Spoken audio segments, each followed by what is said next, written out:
अस्सलामुअलैकुम, कैसे हैं आप सब लोग? मैं उम्मीद करती हूँ आप लोग खैरियत से खुश होंगे। आज मैं आप लोगों को पर्पस वर्ड के बारे में बताऊंगी।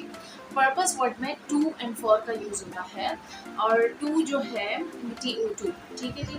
तो टू एंड फॉर और ये पर्पस वर्ड शो करेंगे, यानी जुमले का पर्पस मेंशन करते हैं। जैसे कि मैं आपको एग्जांपल देती हूँ कि my skivvy comes to my home to do the dishes. Do the dishes का मतलब होता है, पहले भी मैं वोकैबुलरी में बता चुकी हूँ, बर्तन धोना। बर्तन धोने को हम डू द डिशेस कहेंगे। तो मैं स्कीवी इज हेल्पर या मेड जो आपके घर में आती है। तो my skivvy comes to do the dishes. And मैं सेकेंड एग्जाम्पल बना सकती हूँ, my skivvy comes for doing the dishes. तो यहाँ पे आप देख लीजिए द डिफरेंस इज कि जब हम टू यूज़ करेंगे तो टू के बाद हमारी वर्ब की हमेशा फर्स्ट फॉर्म आएगी, और जब हमने फॉर यूज़ किया है तो we always use ING form, यानी first form plus ING with for. Let me give you some more examples. I go to tuition या institute to take English class, and I go to institute for taking English class. तो I hope कि आपको ये concept clear हो गया होगा।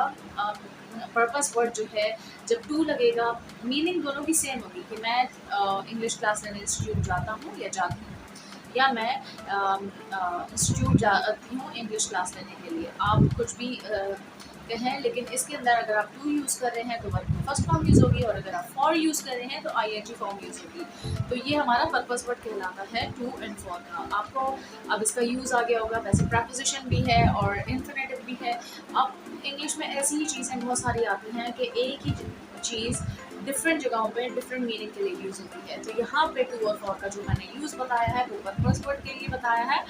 और word की फर्स्ट फॉर्म के बाद वैसे भी हम हमेशा जो है ना, सॉरी, टू के हमेशा बाद हम वर्ड की फर्स्ट फॉर्म यूज़ करते हैं क्योंकि वो इन्फिनेटिव बन जाता है। अब इन्फिनेटिव क्या है, इसकी एक डिटेल वीडियो आएगी इंशाल्लाह ताला। आई होप कि आपको ये क्लियर हो गया होगा कि what purpose word is basically.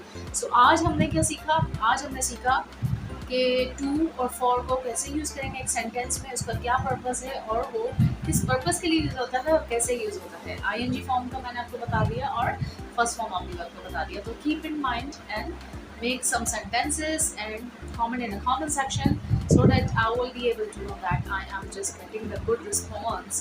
Whatever I am doing for you guys, I'm just making the videos for your convenience to make you understand in English in an easiest way.